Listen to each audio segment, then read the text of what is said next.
नमस्कार दर्शकों, मैं हूं नाविका कुमार और आप जुड़ रहे हैं मेरे साथ सवाल पब्लिक का शो पर। पहलगाम पर मोदी के बाद अब अमित शाह ने संकल्प दोहराया है।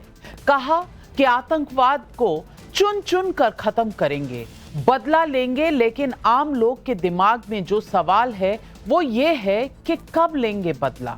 इसका जवाब है तारीख, समय, जगह हम चुनेंगे और किसी भी वक्त लक्ष्य हासिल करेंगे। पक्ष हो या विपक्ष, जब हार्डलाइन पाकिस्तान को सजा देकर रहने की प्रतिबद्धता पर है, तब नई बहस शुरू हो गई है। दर्शकों, अगर कोई भारत में वोट दे सकता है तो चुनाव भी लड़ सकता है, कल को मंत्री भी बन सकता है, योग्यता हुई तो राष्ट्रपति तक बन सकता है। लेकिन सोचिए, अगर वो भारतीय हो ही ना, पाकिस्तानी निकला तो? ये कोई काल्पनिक सवाल नहीं है। पहलगाम हमले के बाद पाकिस्तानियों के वीजा रद्द करने के भारत के फैसले के बाद ऐसी केस स्टडीज सामने आई हैं कि पूरा देश हैरान है। किसी का पासपोर्ट पाकिस्तानी है लेकिन वोटर कार्ड भारत का है। कोई 40 साल से भारत में रह रहा है लेकिन नागरिक पाकिस्तान का है।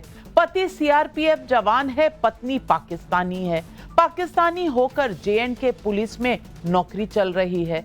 सवाल पब्लिक का है कि भारत में इन पाकिस्तानियों को किसने पाला है? हिंदुस्तान एक देश है या कोई धर्मशाला है? हद तो ये है कि भारत से खदेड़े जा रहे पाकिस्तानियों के सपोर्टर्स भी सामने आ रहे हैं। रुदाली शुरू हो रखी है।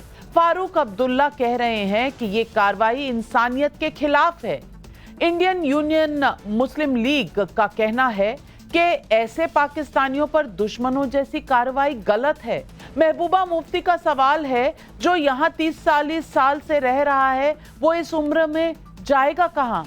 अरे भाई, जहां भी जाए, कहीं भी जाए, पाकिस्तान में जाए, हमें क्यों इमोशनल होना है? मेरे पूर्वज भी अखंड भारत से हिंदुस्तान में आए थे। मैंने, मेरी फैमिली ने, हमारे जैसे लाखों लोगों ने ये चुना था कि अब हम जी जान से भारतीय हैं, हिंदू हैं और इसी भारत के हम नागरिक हैं। लेकिन कुछ लोगों ने गजब तमाशा बना रखा है। वो पाकिस्तानी बने रहेंगे, वोट भारत में करेंगे। क्यों भाई? इस बीच आज ये भी देखा गया कि सुबह 6 बजे से अटारी बॉर्डर पर पाकिस्तानी नागरिक जिन्हें भगाया गया है, उनके लिए पाकिस्तान ने गेट ही नहीं खोले। अब ये पाकिस्तान की ओर से जानबूझकर की गई ढिठाई थी या फिर प्रक्रिया की देरी, मुझे नहीं पता। लेकिन सवाल पब्लिक का है कि जब पाकिस्तानियों के वीजा कैंसिल हुए तो उनके लिए कुछ लोगों के आंसू का मतलब क्या है? वीजा क्या किसी देश में परमानेंट बस जाने का आधार हो सकता है? सवाल पब्लिक का आज यही है। लेकिन बहस शुरू करूं उससे पहले ये फैक्ट शीट। मेरे कुछ और प्लान्स थे कि एग्ज़ाम्स ख़त्म करके मैं जॉब्स के लिए, इंटरव्यू के लिए मैं प्रिपेयर कर रहा था, लेकिन अचानक से जब सब चीज़ होना, ठीक है, ये बहुत अफेक्ट करती है। जी, यहाँ का नहीं बना हुआ हमारा पासपोर्ट। हम एज ए पाकिस्तानी नेशनल्स वहाँ से पासपोर्ट अप्लाई करके थ्रू लीगल तरीके से आए थे हम, ठीक है। हम यहाँ पे 17 सालों से, हम 2008 में आए थे, 24/11/2008 में। हमने वोट भी कास्ट किया। हमारे हर एक डॉक्यूमेंट्स यहाँ के बने, आधार कार्ड है, इलेक्शन कार्ड है, राशन कार्ड है, हमारा डोमिसाइल है मेरी यहाँ की, बाकी सारे डॉक्यूमेंट्स मेरे बने। अब मैं यहाँ से कहाँ जाऊँगा? हमारी 9 साल पहले मंगनी हुई थी। हमने वीज़ा अप्लाई किया था लेकिन नहीं था हो रहा। 9 साल तक हमने इंतज़ार किया। फिर हमारी ऑनलाइन शादी हुई है।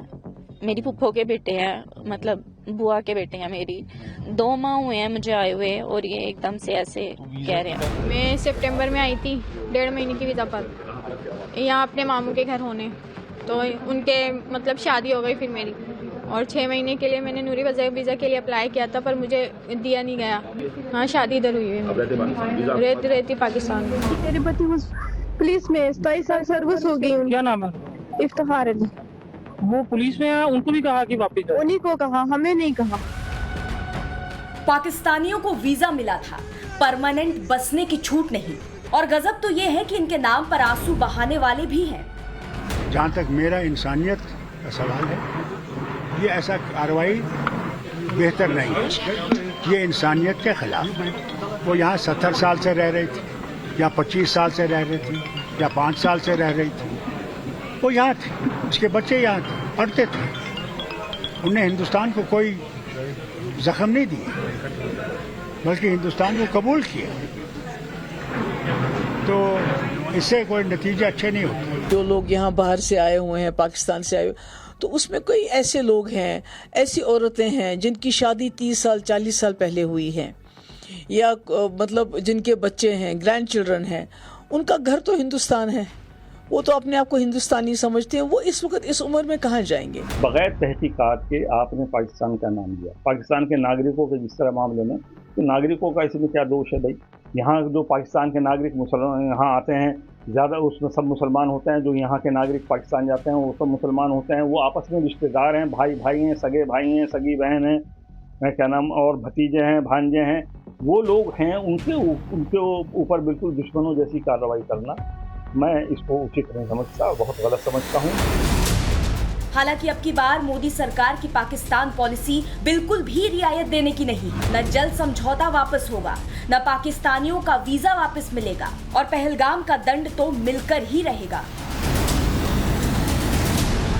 इस देश की इंच इंच भूमि पर से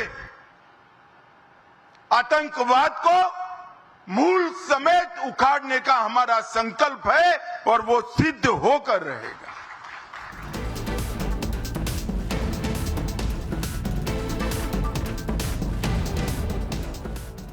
तो आज पब्लिक पूछ रही है सवाल, भारत के वोटर तब बन चुके पाकिस्तानियों को खदेड़ने की कार्रवाई पर फारूक अब्दुल्ला, महबूबा मुफ्ती जैसों के सवाल क्यों? वीजा लेकर आए पाकिस्तानियों को भारत में बसाने का खेल क्या सुरक्षा चूक नहीं? क्या इसकी बड़े स्तर पर जांच नहीं होनी चाहिए? पहलगाम पर सजा देने का भारत का इरादा पक्का, लेकिन ये इंतजार कब तक? यही सवाल पब्लिक पूछ रही है। और इन सवालों के जवाब देने के लिए आज हमारे साथ जुड़ रहे हैं बीजेपी के राष्ट्रीय प्रवक्ता प्रदीप भंडारी, तहसीन पूनावाला राजनीतिक विश्लेषक, कांग्रेस के सपोर्टर हैं, नीलूफर मसूद प्रवक्ता हैं नेशनल कॉन्फ्रेंस की, विवेक श्रीवास्तव राजनीतिक विश्लेषक भी हमारे साथ जुड़ रहे हैं। नीलूफर मसूद, मैं सबसे पहले पूछना चाहती हूं कि जब इस देश ने तय कर लिया, और ये सुरक्षा के तहत तय किया गया है कि जितने वीजा हैं वो कैंसिल होंगे, तो मैं पूछना चाहती हूं कि इस पर इतने आंसू क्यों बहाए जा रहे हैं? क्या पाकिस्तान ने और पाकिस्तानी आतंकियों ने जब भारतीयों को मारा तो फिर कहा गया कि भाई धर्म को क्यों बीच में लाना चाहिए, आतंकवाद का धर्म नहीं होता? अब पूछ रहे हैं कि वीजा को बीच में नहीं लाना चाहिए। रहने वाले पाकिस्तान के हैं, नागरिकता पाकिस्तान की है, लेकिन रहेंगे भारत में, और ऐसे वक्त में रहेंगे जब भारत की छाती पर इस तरह के जख्म दिए गए हैं। मैं पूछ रही हूं कि आपको पाकिस्तान की ह्यूमन राइट्स, इंसानियत की पता नहीं है? रिपोर्ट पाकिस्तान ने रिलीज की है, वहां तो यूं ठोका जा रहा है 5000 लोग मार दिए गए सिर्फ क्योंकि वो अहमदिया हैं। वहां पर आपको ह्यूमन राइट्स नहीं दिख रहा। आपको सारे ह्यूमन राइट्स का हिसाब किताब सिर्फ भारत से ही लेना है। नाविका जी, मुझे लगता है कि जब ये सानिया पहलगाम में हुआ तो जम्मू कश्मीर के लोग पहले थे जो स्पॉट पर पहुंचे, जिन्होंने इंजर्डों को अपने कांधों पर उठाकर उनको सेफ जोन्स में लिया ताकि इनको बेस्ट से बेस्ट तिब्बी सहूलियत मिले। उसके लिए गवर्नमेंट भी आगे आप ये खुद जानती हैं, और आपने इस चीज को एंडोर्स भी किया था लास्ट कुछ डिबेट्स में। लेकिन जहां तक आप वीजा वगैरह की बात कर रही है, इसमें दो टाइप के इंसान हैं। एक वो जिनकी शादियां जम्मू कश्मीर में हो गई हैं। अगर हम 2010 में एक रिहेबिलिटेशन स्कीम आई हुई थी जो लॉन्च की हुई थी, उस वक्त की गवर्नमेंट जब जम्मू कश्मीर नेशनल कॉन्फ्रेंस सरकार में थी, सत्ता में थे, उन्होंने एक एमनेस्टी स्कीम को लॉन्च करके, ताकि वो लोग जो यहाँ से चले गए हैं और दे वांटेड टू रिपेंट, अगर वो चाहते थे कि वो उनसे गलती हो गई है, वो वापस आना चाहते हैं, वाया नेपाल के जरिए वो फैमिलीज, अगर किसी ने वहां शादी भी की थी, अपनी फैमिलीज को लेकर वो वापस आए और जम्मू कश्मीर में रहने लगे। और वही लोग, अगर आप यकीन मानेंगे कि मुझे नहीं लगता है कि उनके खिलाफ आज की डेट तक कोई ऐसा एफआईआर लॉन्च हुआ होगा कि उन्होंने अनलॉफुल एक्टिविटीज में कोई हिस्सा लिया होगा। अगर होगा भी कोई, that would be very negligible, that is on record, आप वो चेक भी कर सकती हैं। तो ऐसे लोग पीस पिजन्स के तौर पर इस्तेमाल किए, पीस एम्बेसडर्स के तौर पर उनको इस्तेमाल किया गया, और उनसे इंस्पायर होकर यहाँ पर काफी ज्यादा लोग जो नीलोफर मसूद, सबसे पहले तो मैं आपसे कहूंगी कि ये जो आप कह रही है ना कि जम्मू कश्मीर के लोग वहां पर आए, वो भारतीय थे, भारतीयों को बचाने आए थे, तो पहले तो ये दुरुस्त कर लीजिए, क्योंकि लोग इस देश के थे।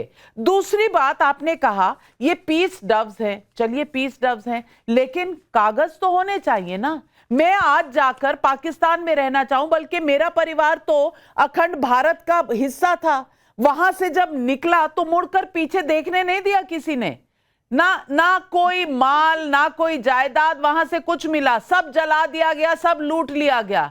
अब नहीं था हक तो नहीं था, नंगे पैर वहां से चलकर यहां आ गए, ये भी तो ज्यादतियां हुई थी, लेकिन तब तो कोई नहीं रोया। आज जिनके कागजात नहीं है, प्रदीप भंडारी, उनके लिए रोना क्या सही है? नागरिकता एक हक तो नहीं हो सकता। आप आए हैं, रह रहे हैं, बहुत सालों से रह रहे हैं, आपको वीजा रिन्यूअल के लिए जाता है, वो सरकार की अपनी मर्जी है कि वो रिन्यू करे, एक्सटेंड करे या ना करे। अगर नहीं किया तो यहां पर इंसानियत कहां आती है? नविका जी, दुश्मन मुल्क के साथ में इंसानियत नहीं दिखती है, और पाकिस्तान हमारा दुश्मन मुल्क है, पहली बात। दूसरी बात, इनमें से क्या गारंटी है कि कुछ लोग जो है वो इंफॉर्मेशन बाहर सप्लाई नहीं कर रहे हो? अगर सच में इनकी नीति और नियत भारत के प्रति होती तो ये पाकिस्तान की सिटीजनशिप गिव अप कर देते। मुझे बताइए, 45 दिन तक हिंदुस्तान रहते हैं, हिंदुस्तान का आधार कार्ड भी पाया जाता है, हिंदुस्तान का वोटर आईडी कार्ड भी पाया जाता है, और साथ में पाकिस्तान की नागरिकता भी पाई जाती है। ये तो एक वोट बैंक पॉलिटिक्स हो गई। इसमें क्या गारंटी कुछ लोग बाहर सप्लाई नहीं कर रहे थे इंफॉर्मेशन? और हमको यह भी पता है कि उस पाकिस्तानी आतंकवादियों को कुछ लोकल मुखबिरों ने भी मदद करी है, जिनके घर पे बुलडोजर चल रहा है। तो इस देश के अंदर कुछ मीर जाफर हैं, तो हम जैसे समय के अंदर जब पाकिस्तान हिंदुस्तान के खिलाफ खड़ा हुआ है और हिंदुस्तान पाकिस्तानी आतंकियों को जवाब दे रहा है, उस वक्त हम रिस्क नहीं ले सकते। और पाकिस्तान ने क्या दिखाया? वहां बैठे माइनॉरिटीज जो हिंदुस्तान के जो हिंदू हैं, क्या उनके साथ में ऐसी दरियादिली दिखाई? कोई दरियादिली नहीं दिखाई। उनने तो वाघा अटारी बॉर्डर बंद कर दिया कि हम अपने नागरिकों को नहीं लेंगे। तो ऐसे मुल्क के साथ में हम किस तरीके से रिस्क ले सकते हैं? और अगर इनकी पार्टी ने 67 इयर्स तक वाल्मीकि समाज को वोटिंग राइट्स नहीं दिया, आज इनको घुसपैठियों के वोटिंग राइट्स याद आ रहे हैं। इसीलिए हम एनआरसी के पक्ष में हैं, और एनआरसी इसका सोल्यूशन है। मैं पूछना चाहती हूँ तहसीन पूनावाला जी आपसे। तहसीन पूनावाला जी, पाकिस्तान के ह्यूमन राइट्स कमीशन की रिपोर्ट आपने देखी होगी, और मैं पढ़ देती हूँ क्या क्या लिखा है। 2500 लोग वहां मिलिटेंट अटैक्स में मरे हैं, उनके अपने लोग, और खैबर पख्तूनख्वा और बलूचिस्तान के लोग। वहां पर 5000 पुलिस एनकाउंटर में लोग सिंध और पंजाब में मारे गए हैं, और ब्लास्फेमी में जो हुआ है 1200 अरेस्ट हुए हैं, और 24 लोग तो मॉब लिंचिंग में मारे गए हैं। यहां बड़ा शोर होता है, वहां के बारे में एक सवाल किसी ने नहीं उठाया। 400 तो ऑनर किलिंग्स होती हैं, लगभग 5000 रेप केसेस होते हैं। मैं पूछना चाहती हूं, 13% हिंदू पॉपुलेशन थी वहां पर लगभग 75 साल पहले, आज 2% से कम है। तब किसी को याद नहीं आता कि ह्यूमन राइट्स क्या हो रहा है। ह्यूमन राइट्स पाकिस्तानी जिन्होंने अपना पाकिस्तान की नागरिकता नहीं छोड़ी और भारत की भी साथ में चाहते हैं, एक हाथ में लड्डू एक हाथ में पेड़ा रखना चाहते हैं, उनके लिए इतने आंसू। थैंक यू नाविका जी, आपके शो में मुझे शिरकत करने का मौका मिला। सवाल आपका मुझे ये लग रहा है कि विपक्ष कहीं ना कहीं गलत है। ठीक है, मान लेते विपक्ष गलत है, हम उसी से शुरू करते हैं। अब विपक्ष गलत है पिछले 6 साल में, क्योंकि आपने जिनका इंटरव्यू दिखाया उस नौजवान का जो कश्मीर में रहता है, वहां पर उसने वोट डाला और पाकिस्तान का नागरिक है। पिछले 6 साल में जम्मू एंड कश्मीर में एलजी का और केंद्र सरकार की हुकूमत चलती है।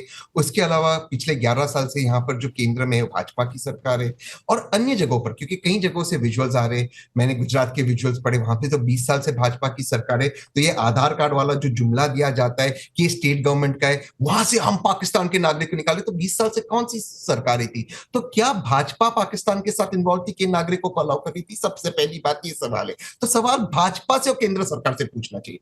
दूसरा सवाल मैं आपसे पूछना चाहता हूं, विपक्ष गलत है, सब कुछ गलत है, हम उसको बेस मानते चलते। अब हम आगे के पूछते हैं कि जैसे प्रदीप भाई ने कहा इनमें से कुछ लोगों ने शायद इंफॉर्मेशन दी होगी, तो फिर हमारी जो इंटेलिजेंस एजेंसीज थी वो क्या करी थी? तो हमने माना कि एक फेलियर था हमारी ओर से। तो जब ये था, आज भी हमें नहीं पता कि लश्कर तोयबा का जो फ्रंट है टीआरएफ, इसमें हमला किया, इसमें किसने इंफॉर्मेशन दी, ये लोग हो सकते हैं। तो जब आपको पता है इमीडिएटली कि इतने पाकिस्तानी नागरिक भारत के अंदर है, उनको सेंसिटाइज किया क्यों नहीं किया गया? उन पर कोई हमने क्यों उन पर सर्विलेंस नहीं किया? क्यों नहीं देखा कि वो क्या कर रहे हैं? उन पर कोई इंटेलिजेंस रिपोर्ट क्यों नहीं थी? आज हम देख रहे हैं इन द डार्क। ये किसकी गलती है? मैं फिर से पूछ रहा हूं, पाकिस्तान का अगर गलतियों पर आप उतर ही आए हैं तहसीन पूनावाला, तो पूरा बयान सुन लेते उस नागरिक का। वो कह रहा था मैं 2008 में आया हूं, तो 2008 में किसकी सरकार थी मुझे नहीं पता। फिर आप कह रहे हैं विपक्ष की गलती। एक मिनट, आप कह रहे हैं विपक्ष की गलती। अब मैं तो नेशनल कॉन्फ्रेंस से सवाल पूछ रही थी। नेशनल कॉन्फ्रेंस विपक्ष में नहीं है, सत्ता पक्ष में है जम्मू कश्मीर में, और अभी चुनाव जीती है। आप भूल गए होंगे, हम नहीं भूले। तो सवाल आपके बहुत सारे हैं और सवाल से आप हटना भी बहुत चाहते हैं, लेकिन कुछ सवाल आपने सत्ता पक्ष से पूछे हैं जो सेंटर में सरकार है। प्रदीप भंडारी जी जवाब। नविका जी, ओसामा जो आया था कांग्रेस के समय, वो कांग्रेस का ही वोटर था। हम तो तब से कहते हुए आ रहे हैं कि देश भर में घुसपैठियों को कांग्रेस ने 70 साल में बैठाने का काम किया। इसका परमानेंट सोल्यूशन एनआरसी है। और तहसीन भाई, आज हमारे सिक्योरिटी फोर्सेस का अपमान मत करिए। शशि थरूर को सुनिए। आप और मैं अभी चैन से बैठे, दिल्ली के अंदर, मुंबई के अंदर आपके समय के अंदर सीरियल ब्लास्ट हुआ करते थे, तो इसके लिए सिक्योरिटी फोर्सेस को क्रेडिट देना चाहिए। हमें नहीं पता कितने ऑपरेशंस आतंकवादियों के अनसक्सेसफुल होते हैं, परंतु एक बार अगर आतंकवादी सक्सेसफुल होता है, उसके कारण हमारे सिक्योरिटी फोर्सेस का अपमान मत करिए। पहली बात। दूसरी बात, कितने सारे जम्मू कश्मीर के अंदर काम करने वाले सरकारी कर्मचारी जो पाकिस्तान की मुखबरी कर रहे थे, उनके खिलाफ कार्रवाई करी है एनआईए ने। ये आप भी जानते हैं, मैं भी जानता हूं। मैं एग्जांपल देना चाहता हूं। सीनियर असिस्टेंट था जम्मू कश्मीर के अंदर पीडब्ल्यूडी का, जाहिर अब्बास, जो एक स्कूल टीचर था। 29 नवंबर 2024 को उसको टेरर सिंपैथाइजर केस के अंदर किया गया। तो इस देश के अंदर जो पाकिस्तान की मुखबरी कर रहे हैं तहसीन भाई, उसके खिलाफ हम एक्शन कर रहे हैं। क्या आप हमें एनआरसी में समर्थन करेंगे? क्या बंगाल की सरकार को बोलेंगे फेक आधार कार्ड बनाना बंद करे? आपको आज राष्ट्रहित की बात करनी चाहिए, दलित की नहीं। नाविका जी, राइट टू आंसर प्लीज। मैं दो चीज कहना चाहूंगा नाविका जी। मैं प्रदीप भाई का बहुत सम्मान करता हूं, मेरे बहुत अच्छे भाई हैं, लेकिन आज उनका एक वीडियो वायरल हुआ है। उन्होंने कहा कि कास्ट कॉन्स्पिरेसी, कास्ट सेंसिटिव, नहीं, वो भी गलत है। आपने जिस करना ना तहसीन भाई, नहीं, मेरे वीडियो में नहीं जी करा देगा। मेरे को राइट टू डिबेट। आप मेरी बात बोलिए ना प्लीज। नहीं, आप वीडियो की बात कर रहे हैं। चलो बोलो मेरे बात, प्लीज मेरे बात बोलिए। नहीं, ये वीडियो इस चैनल का नहीं है। मैं ये साफ कर दूं कि ये वीडियो इस चैनल का नहीं है, तो इसलिए इस पर मैं कोई टिप्पणी और मैं कोई रिस्पॉन्सिबिलिटी भी नहीं लेती। टू स्पीक ना नाविका जी, आई एम आल्सो गेस्ट ना, उतना हमें मौका दीजिए। हर लाइन में हमें टोकेंगे तो फिर नो पॉइंट ना। प्लीज हमें मौका दीजिए। नहीं, तहसीन पूनावाला जी, मेरी एज अ जर्नलिस्ट क्या ड्यूटी है वो मैं आपसे नहीं समझूंगी। अगर मुझे डिस्क्लेमर देना है कि ये वीडियो मैंने देखा नहीं है, मेरे चैनल का नहीं है, तो ये डिस्क्लेमर आपके कहने से पहले मैं दूंगी, आपके हिसाब से नहीं दूंगी। अब आप बोलिए। थैंक यू नाविका जी। अब क्या हो रहा है ना नाविका जी, प्रदीप भाई ने कहा कि देश के अंदर एनआरसी होना चाहिए। मैं मेन पॉइंट तो चला गया, बट मैं एनआरसी होना चाहिए, मैं भी इत्तेफाक रखता हूं। एनआरसी कीजिए। एनआरसी के खिलाफ टाइम्स नाउ की मैं आपको रिपोर्ट देता था। एक हमारे जो देश के सबसे बड़े नेता है, उन्होंने कहा कि आप मुझ पे भरोसा कीजिए, एनआरसी नहीं हो रहा है। और वो है हमारे माननीय प्रधानमंत्री नरेंद्र मोदी जी। क्या वे देश के खिलाफ थे? ठीक उसी तरह जैसे कास्ट सेंसस एक ग्लोबल कॉन्स्पिरेसी था। मैं पूछा अब तहसीन पूनावाला मुझे लगता है बहुत समझदार इंसान है। जिस वक्त ये सवाल उठा था सीएए के साथ, उस वक्त प्रधानमंत्री ने कहा था कि इस वक्त एनआरसी नहीं हो रहा। ऑफ कोर्स कॉन्टेक्स्ट में आपको लेना पड़ेगा। ऐसा नहीं कभी कहा था कि जिंदगी में कभी नहीं होगा। जब समय ठीक होगा तो डिसाइड करेंगे, लेंगे। और अगर लेना चाह रहे हैं अब, तो आप समर्थन दे दीजिए। आपने तो ये भी कहा था कि सीएए के बाद मुसलमानों को देश से निकाल दिया जाएगा। सीएए आया, कोई निकला नहीं। अब पाकिस्तानी निकाल रहे हैं तो भी आपके पेट में दर्द है। और ये दर्द क्यों है विवेक श्रीवास्तव जी? कौन सा डॉक्टर बुलाऊं कि ये दर्द आपका चला जाए? ये पाकिस्तानी लोग हैं, ये पाकिस्तान के नागरिक हैं, वोट यहां करते हैं। क्या ये सही है? जी हाँ, इस दर्द का नाम है इंसानियत मैडम। जो नरेंद्र मोदी की सरकार में शायद हम भूलते चले जा रहे हैं। 80 साल की एक बूढ़ी औरत जिसके पास रोटी खाने को नहीं है, हस्बैंड मर चुका है, उसमें नरेंद्र मोदी को मुखबिरी दिख रही है।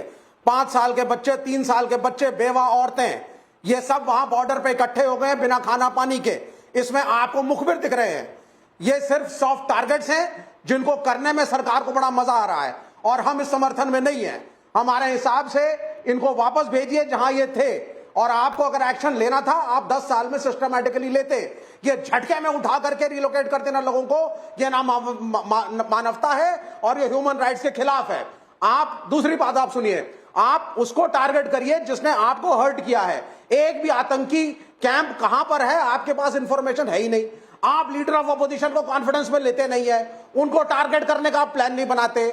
आप पानी की ट्रीटीज को वापस ले रहे हैं, उससे किसको फर्क पड़ने जा रहा है? पड़ रहा है, फर्क पड़ेगा, पड़ रहा है, चेनाब सूख रहा है, सिंध में प्रोटेस्ट हो रहे हैं, दर्द आपको हो रहा है, आप इंसानियत की बात कर रहे हैं। और इंसानियत ये वही है जो चीन वाले वॉर में आपने इंसानियत दिखाई थी, चीनियों को आपने खून दिया था। आपने भारत के सैनिक जब मर रहे थे चीनियों को खून दिया था, ये आपकी इंसानियत है। और तब आपकी इंसानियत को क्या हुआ था, तब आपकी इंसानियत को क्या हुआ था जब हिंदू और सिख मर रहे थे पाकिस्तान में, सीएए कानून बना उनको इंसानियत दिखाने के लिए, तब आपके पेट में कहां गई थी दर्द? और तब आपको इतनी दर्द क्यों हो रही थी जब इंसानियत दिखाई जा रही थी? और तब आपकी इंसानियत कहां चली गई थी, ये मुझे बताइए प्रदीप भंडारी। ये कितना बड़ा धोखा है भारत के साथ। नविका जी, हम कह ही रहे पाकिस्तान की बैटिंग करने के लिए, कवर फायर देने के लिए विवेक श्रीवास्तव जैसे लोग हैं। मुझे आप बताइए, इनमें से जितने भी लोगों के लिए विवेक श्रीवास्तव बैटिंग कर रहे हैं, क्या जब भारतीय हिंदुओं को आतंकवादियों ने मारा इनमें से कोई भी प्रोटेस्ट करने निकला? क्या जब पाकिस्तान के अंदर माइनॉरिटी हिंदू है उनके खिलाफ इनने आवाज उठाई? सीए के वक्त में विवेक श्रीवास्तव उनके लिए क्या मानवता दिखा रहे थे? क्या आतंकी मुल्क के लोगों के साथ हम इंसानियत दिखाएंगे और अपने लोगों को छोड़ देंगे? और ये बताइए, विवेक श्रीवास्तव 70 साल तक कौन सा गोरख धंधा था? इनने वोट तक डाला हिंदुस्तान में, और तभी हम वोटर लिस्ट के सैनिटाइजेशन की बात कर रहे थे तो आप लोग उचके थे दिल्ली इलेक्शन में, आप लोग उचकेंगे बंगाल इलेक्शन के अंदर। आपकी पार्टी ने कब भारतीय जो माइनॉरिटी पाकिस्तान के अंदर अगर इंसानियत है उसके लिए खड़े रहे? एक सीपीआई का लेटर दिखा दीजिए सीए के वक्त में, अगर इंसानियत की बात हो गई। और पब्लिक भी आज सवाल पूछ रही है। विकास कुमार सिन्हा का व्हाट्सएप पर सवाल है, अगर इस तरह की बात पाकिस्तान में होती तो क्या पाकिस्तान उस व्यक्ति को स्वीकार कर लेता? किशोर कुमार विद्रोही चंडीगढ़ से पूछ रहे हैं, पाकिस्तानी पासपोर्ट होने के बावजूद इन लोगों का आधार कार्ड, इलेक्शन कार्ड आखिर कैसे बन गया? ये सवाल तो केंद्र सरकार से पूछना पड़ेगा। जवाब दीजिए प्रदीप भंडारी। नहीं, ये बात वाजिब है, परंतु मैं ये मान रहा हूं और हम कह रहे हैं वापस से नविका जी की परमानेंट सोल्यूशन एनआरसी है। हम लेटर एंड स्पिरिट में एनआरसी के साथ में, सीए के वक्त तहसीन पूनेवाला के लोगों ने झूठ फैलाया था, कांग्रेस पार्टी ने उस कॉन्टेक्स्ट में था और इन्हें कहा था मुसलमानों की नागरिकता जाएगी, मुसलमानों की नागरिकता नहीं गई। आज देश के सामने इनको माफी मांगनी चाहिए, एनआरसी का समर्थन कर दे, हमें कोई दिक्कत नहीं है। पर आज मैं तहसीन पूनेवाला से पूछूंगा, ये 2008 में जो आया जिसने वोट करा, वो वोट बैंक तो आपका ही है ना सर? हम तो तब से कह रहे हैं ममता बनर्जी कांग्रेस पार्टी घुसपैठियों को लाती है, आधार कार्ड देती है और उसको अपना वोट बैंक के रूप में इस्तेमाल करती है। और तहसीन पूनेवाला जिस मेरे वीडियो की बात कर रहे हो, मैं स्टैंड करता हूं, सब करते हैं। हिंदू कॉन्शियसनेस ही सर्वोपरि। आपने जातिवादी बात करी, हम जाति को कभी भी जो है पॉलिटिकल टूल के रूप में इस्तेमाल नहीं करते, पर आज पाकिस्तान की मुखबरी मत करिए। संजय मिश्रा भदोही से पूछ रहे हैं, संजय मिश्रा भदोही से पूछ रहे हैं, अब पता चला कि शाहीन बाग में कागज नहीं दिखाएंगे वालों को सपोर्ट करने वाले ये सब क्यों कर रहे थे? जवाब दीजिए, ये पब्लिक का सवाल है। नाविका जी, मैं याद दिलाना चाहूंगी प्रदीप जी को, शायद सीमा हैदर को ये भूल गया है, जब ये ब्राइड बनकर हमारे हिंदुस्तान में आई थी तो डोल नगाड़े निकालकर यही निकले थे कि एक पाकिस्तानी बेटी बहू बन गई। उस वक्त तो ये इनको एनआरसी वगैरह याद नहीं था। आपकी ही चैनलों पर हमने देखा कि किस तरीके से उसको वार्मली वेलकम किया गया, तो ठीक उसी तरीके से वो तो इंसानियत है ना। पर इस वक्त जब हमारे देश के नागरिकों को मारा जाए तो इंसानियत तब आपको क्यों याद आती है? प्रदीप भंडारी जवाब दीजिए। नविका जी बिल्कुल, पर उसके बाद इनने हमको किया क्या? पाकिस्तान ने हमारे 26 से ज्यादा भारतीय हिंदुओं को इन्होंने मारा और आतंकवादियों ने हमला किया और किसी ने कुछ नहीं किया। हर चीज का एक टिपिंग पॉइंट होता है और वो टिपिंग पॉइंट क्रॉस हो चुका है। यही मैं कहना चाहता हूं। बिल्कुल, हमने 1 नहीं 2 नहीं 3 नहीं 4 मौके दिए, 10 मौके दिए, पर हम समझ चुके हैं कि नहीं हो सकता, तो जड़ से हम उखाड़ रहे हैं और हम कह रहे हैं ये आतंकी मुल्क है, ये मैटर ऑफ पॉलिसी है। पर आज मैं विवेक श्रीवास्तव से पूछूंगा, नविका जी जो गूगल करके चीज देख रहे हैं, मेरे पास ये रहा विवेक श्रीवास्तव की पार्टी सीपीआईएम का एग्जैक्ट लेटर है। जुलाई 22, 2015 को इन्होंने कहा था याकूब मेनन जैसे आतंकवादी को छोड़ दो। तो मैं इनसे ओपन चैलेंज करना चाहता हूं आपके शो पे, कब आपने हिंदू, अगर इंसानियत थी तो माइनॉरिटीज इन पाकिस्तान के लिए कब इंसानियत दिखाई विवेक भाई? क्या पाकिस्तान जाकर उनको यहां पे लेके आओगे जो हिंदू है वहां पे? पहले आप एक पहले रिटर्न दरखास्त टाइम्स नाउ और नाविका कुमार को दे दीजिए कि विवेक श्रीवास्तव को थोड़ा टाइम दे दे बोलने का और रिबट करने का टाइम दे दिया करें। पहले तो ये आप कर लीजिए। चलिए बोलिए, साफ साफ बोलिए। 45 सेकंड आपके शुरू हो गए। सुनिए, आपने जी थैंक यू। कोई भी डॉजियर बना करके भारत सरकार, एक्सटर्नल अफेयर मिनिस्ट्री ने यूनाइटेड नेशंस और किसी भी मुल्क को अब तक नहीं दिया है। फॉरेन मीडिया में चीख चीख करके जब लोग पूछ रहे हैं, एम्बेसडर्स की एक मीटिंग जो हिंदुस्तान ने बुलाई थी, तो उन्होंने कहा as of now nothing return has been given to us and we do not know what happened. ये हालत है एक्सटर्नल अफेयर मिनिस्ट्री की। मुफ्त की तनख्वाह ले रहे हैं तुम्हारे एम्बेसडर बैठे हुए, और यहां तुम उन बुढ़ी औरतों को, तुम्हारे एम्बेसडर, क्या मतलब ये तुम्हारे एम्बेसडर, आप कहां के नागरिक हैं मेरे भाई?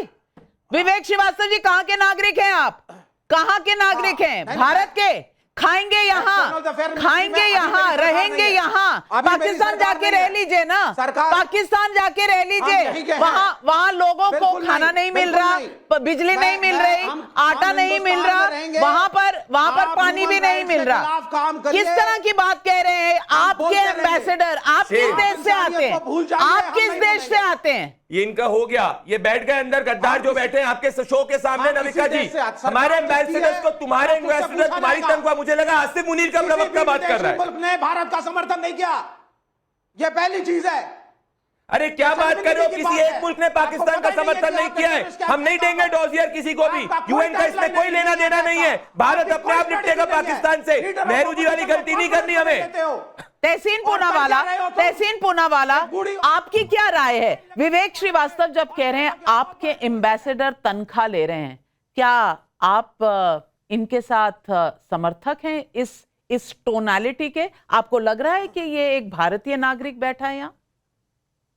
नाविका जी, मैं एक चीज कहना चाहता हूँ, देयर इज नो डाउट कि लश्कर-ए-तोयबा का जो फ्रंटेड टीआरएफ इसने अटैक किया है और वो जो उसका फुटप्रिंट है वो हमें पता है, क्योंकि इसके पहले लगातार डॉसियर खेलने की जरूरत है। नाविका जी, अगर 30 सेकंड मुझे आप दे दे तो मैं अपनी बात समाप्त कर दूं। मैं सिर्फ 30 सेकंड चाहता हूँ, क्योंकि इसके पहले मैं बहुत बार आपके शो पे आया था और हमने ये बात कही थी और आपने मेरा साथ दिया था कि सिलेक्टेड टारगेटिंग हिंदूज का होता। इनफैक्ट नाविका जी, आपके एक शो में जब मुझे आया था, आपको याद है कि हिंदू पिलग्रिम्स पे टारगेट हुआ था, वो उस वक्त बस गिर गई थी, इतनी बड़ी मात्रा में हिंदू भाई हमारे शहीद नहीं हुए, तब से ये चल रहा है। सवाल ये है कि ये जो डॉजियर है भारतीय सरकार के पास, और हम पाकिस्तान से निपटेंगे और प्रधानमंत्री जी के साथ है, but at the same time जो हमारे फैक्ट्स है वो पूरे फैक्ट्स भारत के ऑपोजिशन, भारत के नागरिक और दुनिया के सामने आना चाहिए कि किस तरह से लश्कर-ए-तोयबा एक डेजिग्नेटेड टेररिस्ट ऑर्गेनाइजेशन। नाविका जी, अपना नाम चेंज करते हैं। पाकिस्तान बाद में मांगेगा डिटेल, लेकिन भारत का विपक्ष पहले मांगेगा डिटेल। भारत के विपक्ष की आंसू पहले बहेंगे पाकिस्तानियों को घर भेजने पर, लेकिन हिंदू मर गए, यहां पर टारगेट हुए, आतंकियों से टारगेट हुए, उनका दर्द सब भूल चुके हैं। ये हमारे देश में मानवता का डेमोन्स्ट्रेशन है। मैं दर्शकों आप पर छोड़ती हूं ये फैसला, क्योंकि सवाल पब्लिक का होता है तो जज भी पब्लिक होती है। तमाम अपने पैनलिस्ट को धन्यवाद करूंगी। प्रदीप जी हमारे साथ बने रहेंगे। और अब आज की दूसरी डिबेट, पहलगाम अटैक पर भारत के गुस्से से गायब दिख रहा पाकिस्तानी सेना का चीफ असीम मुनीर आज 10वें दिन नजर आ गया। साइटिंग हो गई।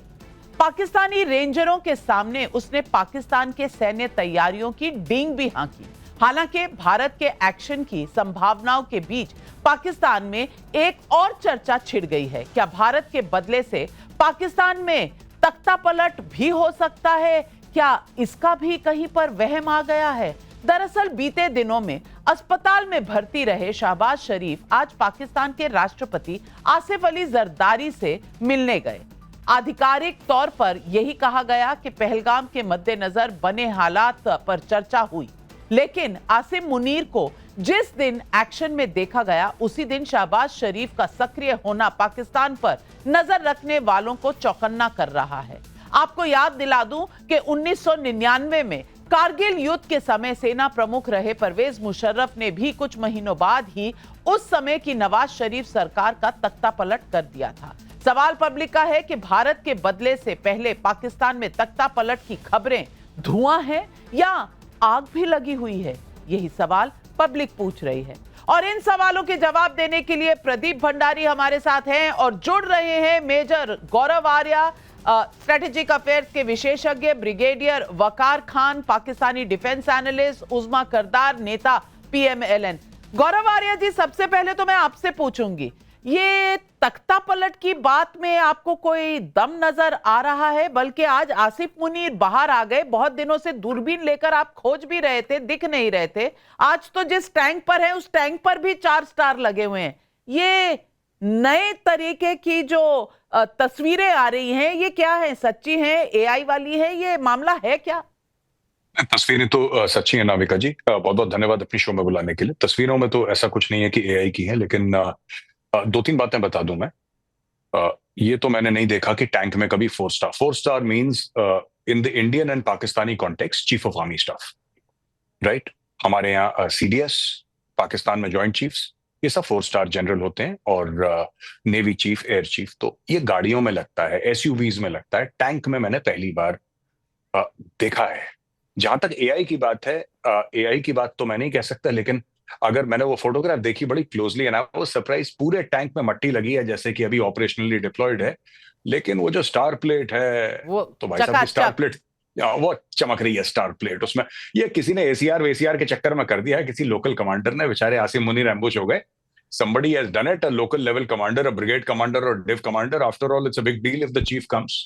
किसी भी कंट्री का चीफ आता है किसी भी फॉर्मेशन में तो बहुत बड़ी बात, इज्जत की बात मानी जाती है। तो I think he has done whatever he has done, but this looks a bit odd because I have never seen and both the Indian army and the Pakistan army trace their roots to the British Indian army.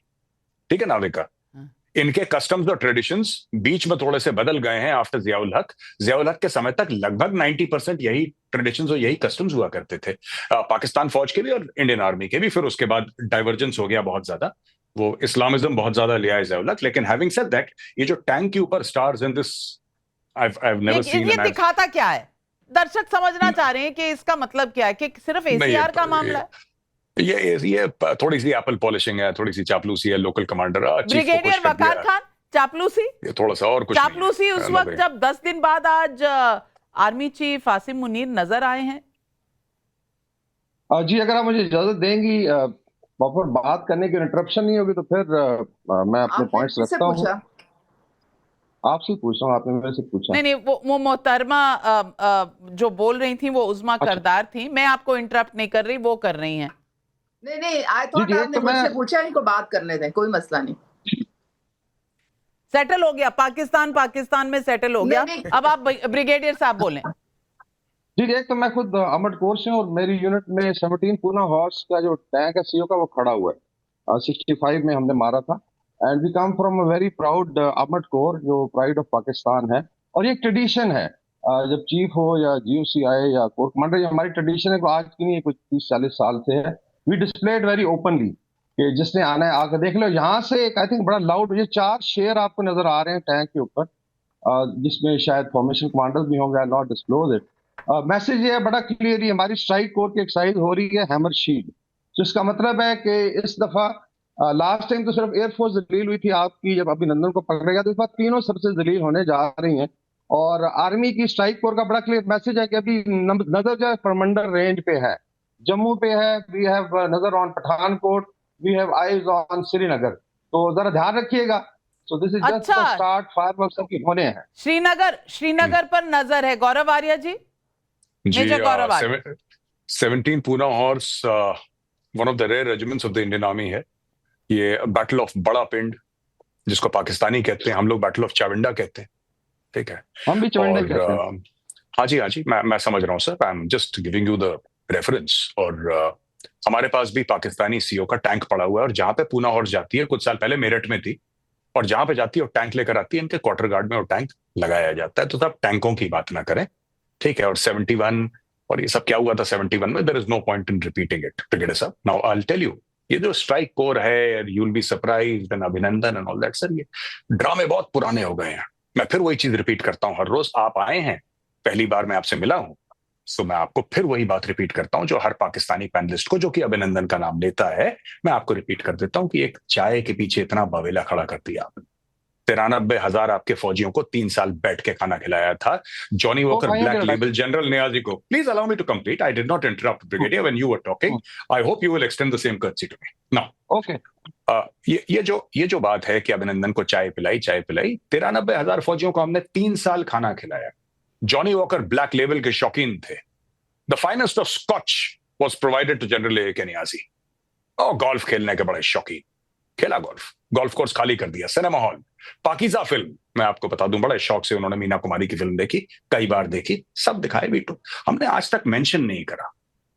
ये तो तब बातें आई जब पाकिस्तानी वो चाय के साथ tea was fantastic. मैंने बोला ये कैसा मुल्क है जो एक चाय पिलाने के बाद इतना गाना गाता है। पर आई थिंक अपनी अपनी फाइनेंशियल हैसियत होती है, and I don't blame any country. आपको जैसा बोलना है, टी इज फैंटास्टिक, ये सब आप बोल सकते हैं। हमने तो नहीं बोला साहब कि 3 साल का खाना, 3 दफे का खाना, 2 दफे की चाय 3 साल के लिए 93,000 के लिए फैंटास्टिक थी। नहीं थी, कोई बात नहीं, हम करते रहते हैं, छोटी बात। जहां तक स्ट्राइक कोर की बात है, तो अभी कोई बड़के मारने का, मैं मारूं बड़क आप मारे बड़क, इससे कोई फर्क नहीं पड़ता, ठीक है। जो होगा सामने देख लेंगे सामने, कुछ दिनों की बात है। We will again invite you, and I hope I can request Navika, आपको फिर से इनवाइट करेंगे जब ये होगा, क्योंकि होने तो वाला है। अभी तो भारत ने कुछ किया ही नहीं, अभी तो भारत ने कुछ किया ही नहीं। एक स्टेटमेंट दिया, कुछ मीटिंग्स की, और हलचल किस तरीके की वहां शुरू हो गई है उस्मा जी वहां हलचल। कभी कोई प्रेसिडेंट के पास जा रहा है, कभी दूसरे देश में, अरे चाइना हेलो, पैसे भेज दो, पेट्रोल डलवाना है टैंक में, डीजल डलवाना है टैंक में, इस तरह की तो हलचल वहां पर मची हुई है। और आप कह रहे हैं श्रीनगर पर नजर है। वाह वाह। देखें, आप अपनी फिक्र करें। इस वक्त जो इंडिया है वो एक फेल्ड स्टेट है, और आपकी फौज तो टोटल फेलियर है। आपकी फौज जो थी, यानी पहलगाम से 400 किलोमीटर दूर लाइन ऑफ कंट्रोल, 7 लाख आपने आर्मी बिठाई हुई, 1 घंटा गुजर गया, ना वहां कोई पुलिस का एहलकार आया, ना कोई फौजी आया। आपका तो टोटल सिक्योरिटी कोलैप्स है। आप उस पर गौर करें।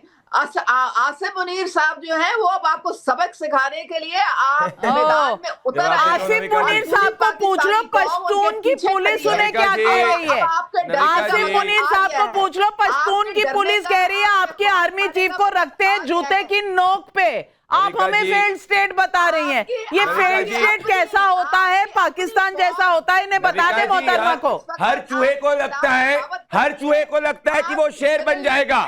ऐसे ही इनके ख्वाब है पाकिस्तानियों के। इनकी ऐसी हालत हो चुकी है कि इनका प्रधानमंत्री हॉस्पिटल में एडमिट है, पता नहीं हिंदुस्तान क्या करेगा। इनकी ऐसी हालत हो चुकी है कि आसिफ मुनीर घबरा के 10 दिन बाद निकला बाहर कि ऐसा ना हो मेरी फौज ही मेरे खिलाफ विद्रोह कर दी। 4 टुकड़े हो सकते हैं मैडम आपके, 4 टुकड़े। ये समझो, घर के बाहर निकलोगे पता नहीं कि पाकिस्तान ए में हो, पाकिस्तान बी में हो, पाकिस्तान सी में हो, डी में हो। 4 टुकड़े आपके खिलाफ आपके लोग निकलेंगे। और जो भिखारी और गधे के लिए जाने जाते हैं, जो चाइना के पैसे पे पल रहे हैं, जो हमारे, अरे सुनो, हमारा हम एक काम करते हैं, हमारा वन ऑफ द इंडस्ट्रियलिस्ट पूरी आपकी इकोनॉमी को ले लेगा, तो घबराने की जरूरत नहीं है। आज आपका ऐसा हाल होगा, 7 पुश्तियां याद करेगी। फिर मत फोन करना टाइम्स नाउ को जब बेरोजगार हो जाओगे कि हमको और बुलाओ जिससे कि पाकिस्तान में रोजगार नहीं है। समझे? ऐसा मुंह तोड़ जवाब देंगे ना जैसे हमेशा दिया है। बीबी फेल्ड स्टेट आप हमें कह रहे हैं। आपके यहाँ प्राइम मिनिस्टर कैसे बनते हैं सारी दुनिया को पता है। आर्मी चीफ अपॉइंट करते हैं प्राइम मिनिस्टर, और पुराने प्राइम मिनिस्टर जो आपके एक्चुअल पॉपुलर नेता हैं वो जेल में बैठे हुए हैं। आज तो कुछ रिटायर्ड जनरल वगैरह उनसे मिलने भी गए थे जेल में। आप हमें फेल्ड स्टेट कह रही हैं। 65,000 करोड़ के तो राफेल हम ऐसे खरीद लेते हैं। हम जाकर बैठते हैं ट्रम्प के साथ हाई टेबल पे। फर्स्ट मीटिंग जो होती है फॉरेन डिग्निटरी से वो नरेंद्र मोदी जी की होती है। फेल्ड स्टेट हम है, आपके यहाँ आटा नहीं मिल रहा लोगों को, फेल्ड स्टेट हम है। ब्रिगेडियर साहब, ब्रिगेडियर साहब, आज सिंध में प्रोटेस्ट हुए, पानी नहीं मिल रहा। ब्रिगेडियर साहब आप इसलिए हंस रहे हैं ना? नहीं, मैं असल में देखें, अगर आप टाइम दें तो it's really becomes a comedy show. तो this is last 4 days experience. अभी मैंने सुना गौरव आर्य खुद कह रहा था कि जल्दी करें और टाइम मिल जाएगा और लोग आ जाएंगे। भाई हम तो वेट कर रहे हैं। अभी आप एक तरफ कहती हैं जी कि वी आर नॉट, कोई इंटेंशन नहीं है, हमने शो नहीं की। आपने तो अभी अपने कमांडर्स को इजाजत दे दी ना, इनिशिएटिव दे दिया। अभी एच.एस. पनाग ने और प्रवीण सानी ने खुद कहा है कि टेक्नोलॉजिकली आप अपनी कमिटमेंट देख लो। नॉर्थ ईस्ट में जब आपको कुट पड़ी गलवान में, can you take out eastern command, can you take out your northern command? आपके बड़े बुरे हालात हैं कि जमाने में 1 to 5 पे खेलते थे, अभी मेरे साथ 1 to 1.5 होना है। एयरफोर्स में PL-15 आ गया है, you will B shot 200 kilometre inside India. और हमारी ड्रोन की ability maritime is 1500 mile. Bring your INS Vikrant और व्हाटएवर यू हैव। तो भारत जो है ना वो रोस्ट कर दिया जाएगा। तो लेट्स टॉक इन मेजर गौरव आर्य, भारत तो रोस्ट बाद में होगा, पहले आप रोस्टिंग शुरू करिए। 1.8 million डॉलर इकोनॉमी है by purchasing for parity. Yes, government में भी I think having problem, but people are very happy. To put it mildly, Brigadier Saab, to put it mildly, your economy is having problems. Yeah, to put it very, very mildly. And we all have a sense of humor. We understand. हमें आपका मजाक बहुत अच्छी तरह से, वो comedy जो आप इकोनॉमी की बता रहे हैं। पर मेजर गौरव आर्य आप जवाब दें। मैं सबसे पहले नाविका उज़मा जी जो है ना, मैं उनके फेफड़ों के पैर छूना चाहता हूँ। मैंने कभी इतनी कैपेसिटी किसी की नहीं देखी कि लगातार बिना सांस। तो मैं उज़मा जी ऑटो पे चलते रहते हैं, हम क्या करें? उज़मा जी मैं आपके फेफड़ों के चरण स्पर्श करता हूँ। आपसे करीब 40 साल छोटा हूँ, आपसे 40 साल छोटा हूँ। इस बच्चे को आशीर्वाद दे दीजिए, ठीक है? अच्छा सुनिए, अच्छा कम बोला करें, प्रोपेगेंडा कम किया करें। बिल्कुल मैडम, कोशिश करेंगे। जब आप झूठ बोलते हैं, अच्छा सुनिए ना, आप बेवकूफ तो नहीं है ना? अच्छा सुनिए उज़मा जी, क्योंकि नाविका ने ब्रिगेडियर साहब का नाम लिया, मुझे लगा आप ब्रिगेडियर उज़मा बन गई हैं। आप ब्रिगेडियर उज़मा बन गई हैं तो मैं आपसे बात कर लेता हूँ। वो ईस्टर्न कमांड की बात कर रहे हैं, है ना? तो मैं ठीक है, मैं ब्रिगेडियर उज़मा से बात कर लेता हूँ। थोड़ा सा ब्रेक लगाइए, पानी कम है पाकिस्तान में, प्यास लग जाएगी, गला सूख जाएगा। मैं उज़मा जी, मैं आपके फेफड़ों को नमन करता हूँ। आप आप क्या बताऊं मैं? अच्छा, फर्स्ट ऑफ ऑल ब्रिगेडियर साहब ने जो बोला ना ईस्टर्न कमांड, पाकिस्तान का ईस्टर्न कमांड से क्या लेना देना है? पाकिस्तान का वेस्टर्न और नॉर्दर्न कमांड से लेना देना है, पहली चीज। I don't know who this guy Praveen Sawhney is. Of course general Panag is respected general, no doubt, he is been an army commander and people have different opinions. अगर जनरल पनाग का एक ओपिनियन है, राइट, तो ऐसे हमारे पास हजार और जनरल्स हैं जिनका और मुख्तलिफ ओपिनियन है। It's okay. और मैं एक और आपको बात बताता हूं ब्रिगेडियर, पाकिस्तान डेमोक्रेसी है, यहाँ पे you are allowed to have different opinions. तो यहाँ पे कोई गायब नहीं कर देगा किसी को कि अगर कोई सरकार को, कोई मोदी सरकार को ये बोले कि नहीं आपकी तैयारी पूरी नहीं है और आप ठीक काम नहीं कर रहे, तो वीगो आई काली वाली और उसको पकड़ के ले गई। इंडिया में ऐसा नहीं होता। और कई लोग हैं, आपने तो जनरल पनाग का, general Panag is a very respected figure sir, तो बड़े बड़े इज्जत के काबिल हैं वो। ऐसे कई और जनरल्स हैं जो क्वेश्चन करते हैं। और हमारे यहाँ ये कल्चर है खड़े होकर सवाल पूछने का। और यहाँ पे इसी प्लेटफॉर्म पे आप नाविका का प्लेटफॉर्म देख लीजिए, कोई और चैनल देख लीजिए, आपको ये दिखेगा कि हर रोज सरकार से सवाल पूछते हैं, फौज से सवाल पूछते हैं। ये हमारा कल्चर है, ठीक है? हाँ, now there are two things. आपने बात करी लद्दाख की, आपने बात करी गलवान की, ठीक है? गलवान में चाइना आया, सबसे पहले तो आपको चाइना को क्रिटिसाइज करना चाहिए। चाइना ने करार तोड़ा। कमाल करते हो तुसी। आका ने ना दे नहीं, चाइना ने करार तोड़ा। चाइना ने 5 एग्रीमेंट साइन करी थी, चाइना ने तोड़ दिया करार। उज़मा जी आपके फेफड़ों के फिर चरण छू रहा हूं, हाथ जोड़ के आपके सामने बैठा हूं। आपसे करीब मैडम 50 साल छोटा हूं, बच्चे पे रहम करें। मैं ब्रिगेडियर साहब के सवाल का जवाब दे रहा हूं, मैं आपके फेफड़ों के पैर छू रहा हूं जी।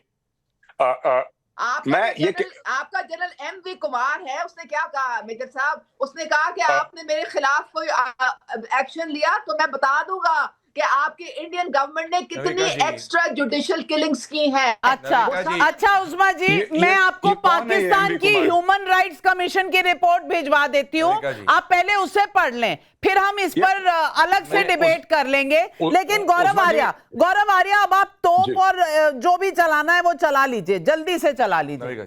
अच्छा, मैं ये बात कह रहा हूं कि देखिए, पाकिस्तान जो भी कह रहा है ये इनके सारे के सारी जो चीजें होती हैं डोमेस्टिक कंजम्पशन के लिए है। मैं आपको बता रहा हूं, ये डोमेस्टिक कंजम्पशन के लिए, हम शाहीन हैं, हम फलाने हैं, हम ये कर देंगे, वो कुछ नहीं करना है। ठीक है, आज की तारीख में चाइना क्या बोल रहा है?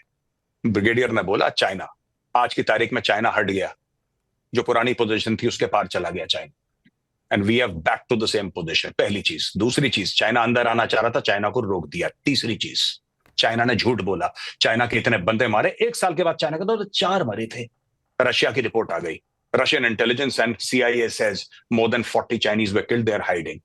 चौथी बात मैं आपको बताऊं, आज की तारीख में चाइना कह रहा है the elephant and the dragon must dance together। चीन और भारत की दोस्ती होनी चाहिए।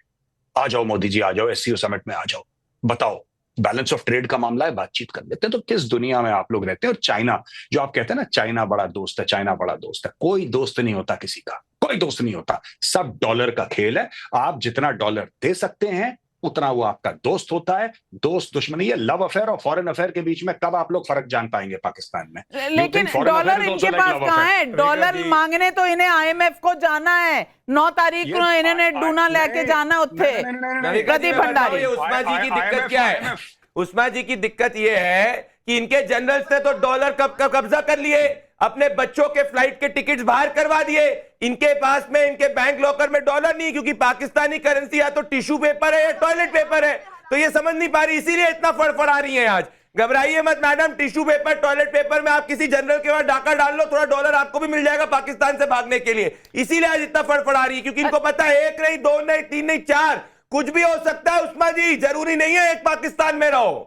बिल्कुल, एक बलूचिस्तान अलग हो जाएगा, सिंध अलग हो जाएगा, पंजाब अलग हो जाएगा। कौन सा पाकिस्तान, कहां का पाकिस्तान? आप अपना घर देखिए, अटारी का बॉर्डर खोलिए, पाकिस्तानी वापस आते हैं, आप तो उनको ही वापस नहीं ले रहे। आप चाइना के साथ इतने बिजी हैं, लेकिन भारत में रहकर सुविधाएं लेने वाले पाकिस्तानियों पर एक्शन लेना चाहिए। सैंपल साइज 30,000 लोगों का हमने लिया, एक को बाहर निकालो।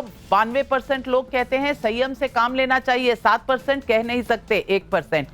पाकिस्तान इस वक्त बिल्कुल भारत का फ्लेवर नहीं है। पाकिस्तानियों को बाहर निकालो। वो कहते हैं ना, औकात में रहो। ये तो रईस से पाला पड़ा हुआ है, तो सिर्फ देख ही रहे हैं तुम्हारी तरफ। हलचल इतनी कि पसीने छूटे हुए हैं पाकिस्तान के, और ऊपर से पानी नहीं। प्यास अलग लगी है, हलक अलग सूखा हुआ है। लेकिन आप हमारे साथ जुड़े, बहुत बहुत शुक्रिया आपका उस्मा जी और ब्रिगेडियर साहब, और दर्शकों आपका भी। Pradeep Bhandari, Gaurav Arya, thank you very much हमारे साथ जुड़ने के लिए। आज बस इतना ही, लेती हूं आपसे इजाजत। नमस्कार। जाइएगा मत, पाठशाला बाकी है।